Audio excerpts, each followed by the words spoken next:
Something that has always amazed me and bothered me. It's extraordinarily important, but nobody seems to know about it. When you're talking about the Vatican, then you're talking about the Catholic Church. I'm not talking about the Catholic people. I'm not talking about, my mother was a Catholic, my family were Catholics. I'm not condemning the people. I'm talking about the corporation, the company, the Vatican itself as a corporation, as an institution. I'm not talking about the people.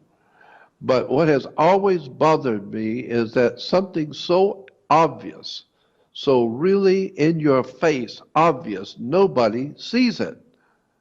And that is that the Pope is wearing what he's called a mitre. The Pope's mitre is that strange looking hat the popes wear.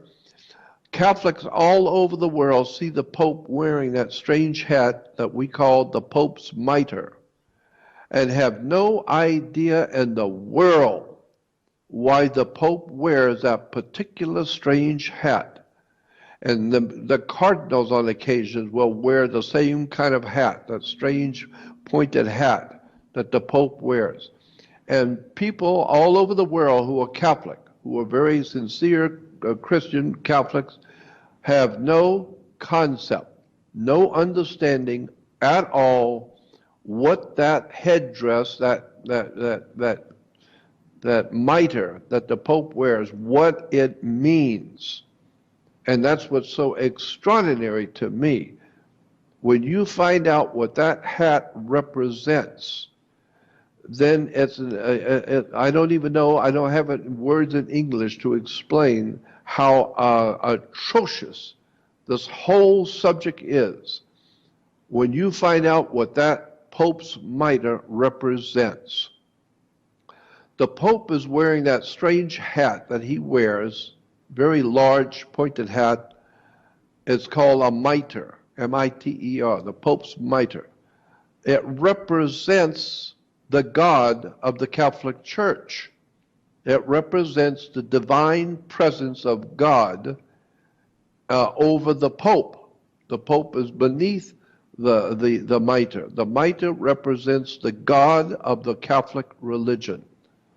And that God, all you have to do is go to an encyclopedia and look it up, go to a reference work, or go on the web and just type in the word for the God of the Catholic Church. Now, many people think the Catholic Church is worshiping Jesus.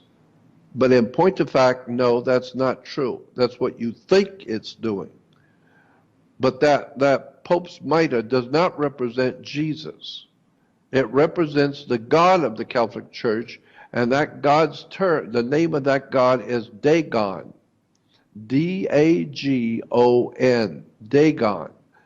And to all Catholics and anybody interested, go to a library, go on the web, go to a reference work, get a book on religious symbols and look up the word. You can do it on the web very easily. Look up Dagon, D-A-G-O-N, Dagon. Dagon is the god of the Catholic Church. It was a fish god. It was a fish god that came out of the sea.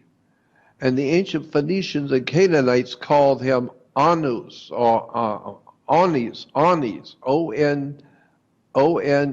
Onis, O-N, Onis.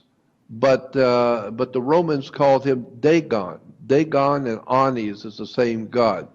A god that came out of the ocean. It was a fish god.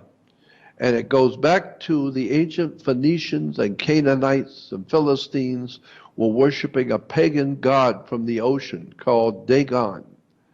And it was a pagan god from the old ancient Phoenician Canaanites. Today, that Dagon worship is called the Roman Catholic Church. And it has nothing to do with any man called Jesus or any belief system called Christianity.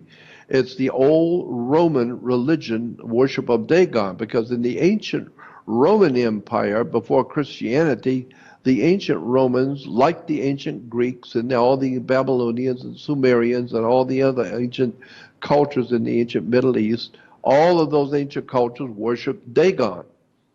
And so today, it is still the worship of Dagon in the Roman Catholic Church.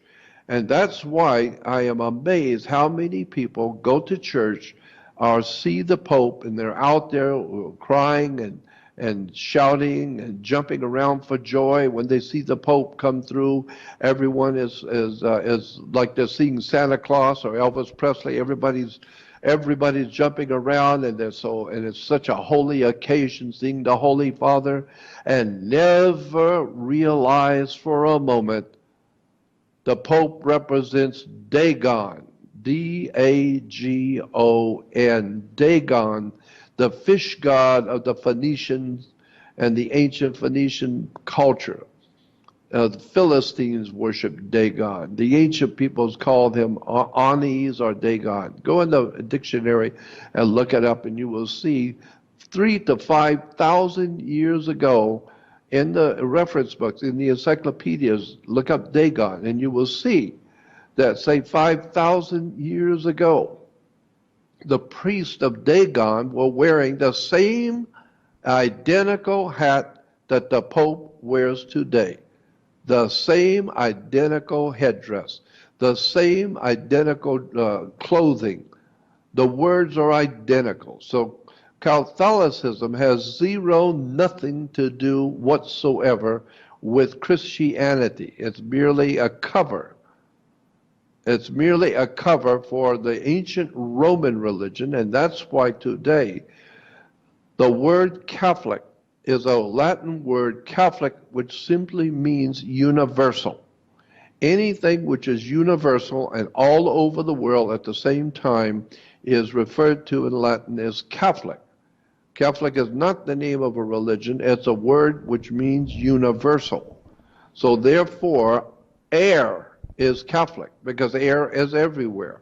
Water is Catholic because water is everywhere. Human beings, man and woman, are Catholic because their man and woman is all over the earth. Stupidity is called Catholic because stupidity is all over the world. So the point I'm making is that Catholic simply means universal, all over the world. And that's why 2,000 years ago, the Roman Empire ruled all of the Mediterranean. It ruled most of Europe, Britannia, and today it rules America and Canada with an iron fist. So that's why we call the worship of Dagon the Roman Catholic Church. The Catholic means universal, and Rome is universal. It's all over the world. So the Roman Catholic religion is not Christian. It's the worship of the ancient Roman god Dagon, D-A-G-O-N. Go get the reference books and read for yourself.